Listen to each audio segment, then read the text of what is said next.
اللہ تعالیٰ نے انسان کو بنایا ہے اور انسان بھولتا بار بار ہے اور خطائیں بھی بار بار کرتا ہے۔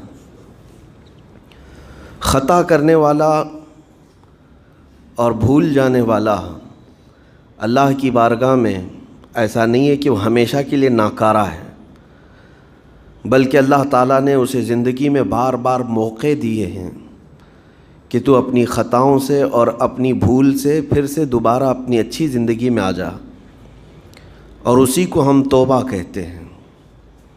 توبہ کا جو آپشن رکھا گیا ہے انسانوں کے لیے، مسلمانوں کے لیے خاص طور پر، بہت ہمت والا ہے دروازہ ہے،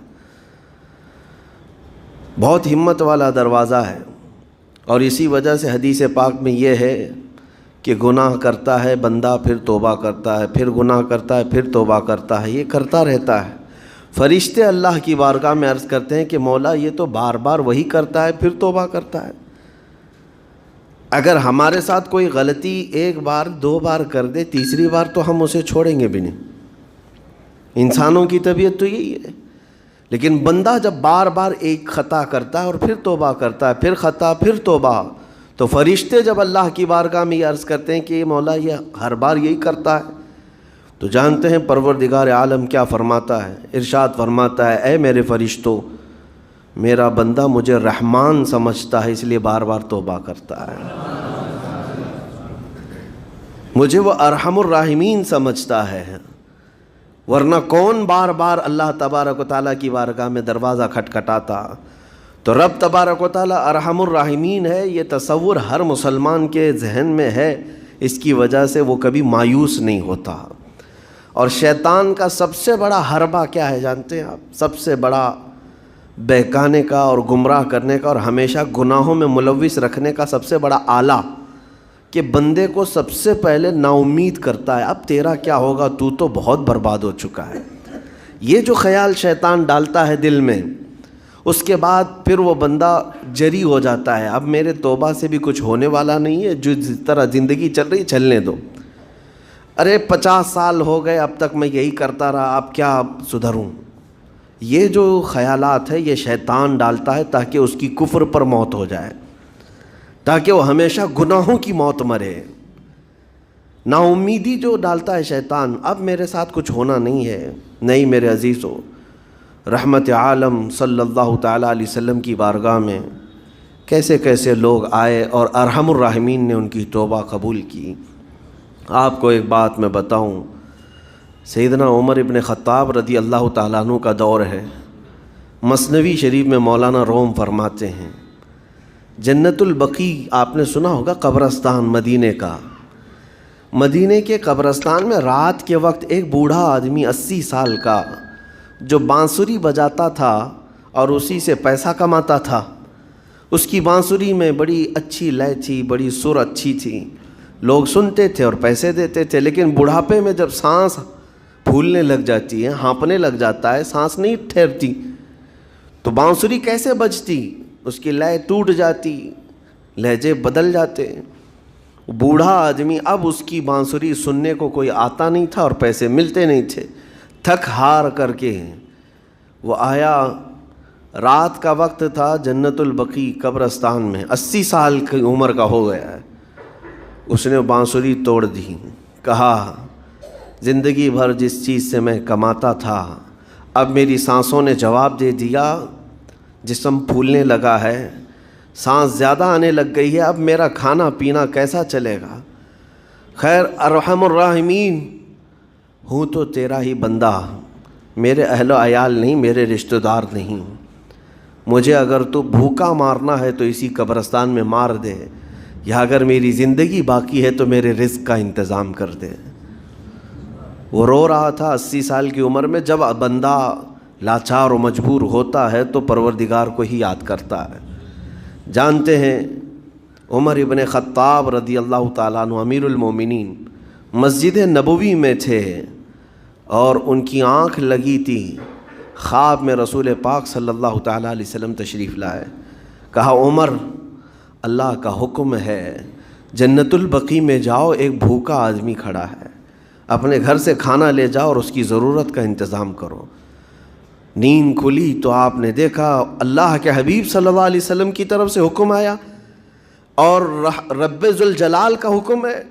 گھر سے عمدہ کھانا لیا تو شادان لے کر کے کچھ مال و متاع بھی لے کر قبرستان میں گئے. ڈھونڈا کون ہے یہاں پر, تو دیکھا کہ ایک ہانپتا کانپتا ہوا 80 سال کا بوڑھا روتا ہوا نظر آیا.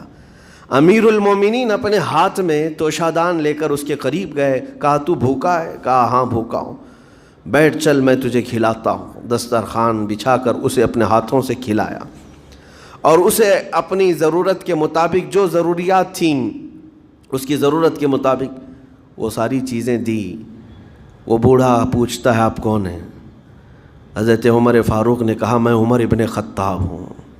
وہ ڈر گیا. حضرت عمر سے کون نہیں ڈرتا تھا کہ کہیں یہ کھلا پلا کر کے مجھے کوڑے نہ ماریں کہ زندگی بھر بانسری بجانے والا آج پکڑا گیا ہے, ہاں آج مجھے یہ سزا نہ دے دے. وہ کانپنے لگا.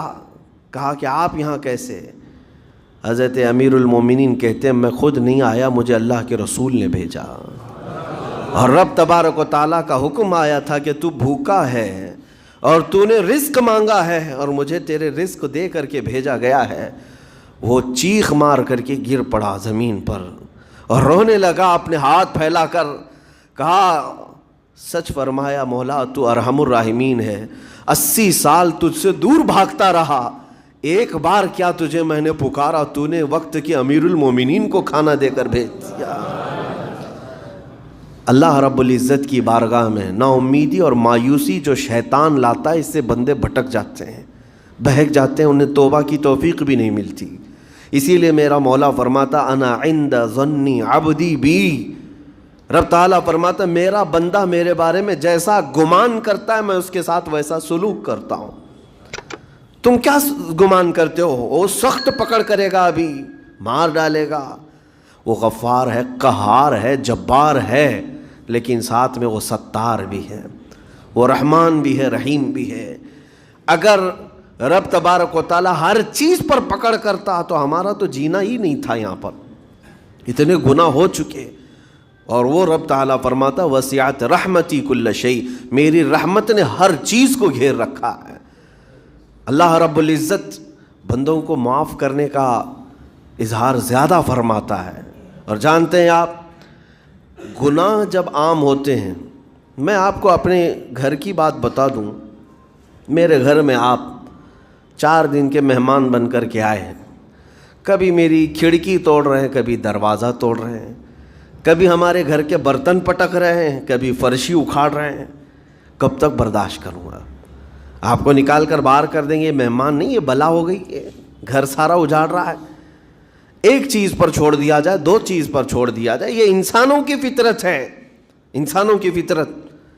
لیکن رب کائنات اپنی کائنات میں ہم بندوں کو اتارا ہے, ہم نے کیا نہیں بگاڑا اس اپنے گناہوں سے اس کی زمین کو لال کر دیا. ہاں اس کی نافرمانی سے ہم نے اس کائنات کے رنگ کو بدل دیا. کھلے عام گناہ, ننگا پن, بے حیائی, عیاشی, سب کچھ ہوتا رہا. اس کی کائنات ہے, اس کی زمین ہے, اس کی سلطنت ہے. اور ان گناہوں کی وجہ سے جانتے ہیں آپ سمندر اللہ کی بارگاہ میں عرض کرتا ہے کہ مولا تو مجھے اجازت دے دے, میں ایسی طغیانی لاؤں گا کہ یہ سب ہلاک ہو جائیں گے. ہوائیں اللہ سے اجازت مانگتی ہیں تو مجھے شدت دے دے, میں اتنا تیز اڑاؤں گی کہ ان کے پرخچے اڑ جائیں. لیکن جانتے ہو اللہ کی طرف سے جواب کیا آتا ہے؟ سمندر کو بھی رب تعالیٰ فرماتا ہے, ہواؤں کو بھی کہتا ہے رب تعالیٰ رک جاؤ, میں میرے بندوں کے انتظار میں ہوں, میرے بندوں کی توبہ کے انتظار میں ہوں کہ میرے بندے میرے پاس لوٹ آئیں گے. اسی لیے اللہ کے حبیب صلی اللہ تعالیٰ علیہ وسلم ارشاد فرماتے ہیں اللہ تعالیٰ کو سب سے زیادہ خوشی کس بات کی ہوتی ہے جانتے ہیں؟ رب تعالیٰ اپنے بندوں سے کب خوش ہوتا ہے؟ مثال دے کر کے میرے آقا نے فرمایا, مثال دے کر سمجھایا. صحرا میں, ڈیزرٹ میں ریتیلے میدان ہوتے ہیں, اس کا سفر بڑا ڈینجر ہوتا ہے. آج بھی ڈیزرٹ ہیں بہت سارے, سہارا ڈیزرٹ کا نام سنا ہوگا آپ نے. ہم گئے ہیں 200-250 کلومیٹر تک آپ چلتے رہو گاڑی, نہ ایک درخت نظر آتا ہے, نہ پہاڑ نظر آتا ہے, نہ گھر نظر آتا ہے, کچھ بھی نہیں. اس طرف میدان ریت کا اور آسمان لگا ہوا دکھتا ہے, ادھر بھی آسمان. تنہا ہم اکیلے نظر آتے رہتے ہیں۔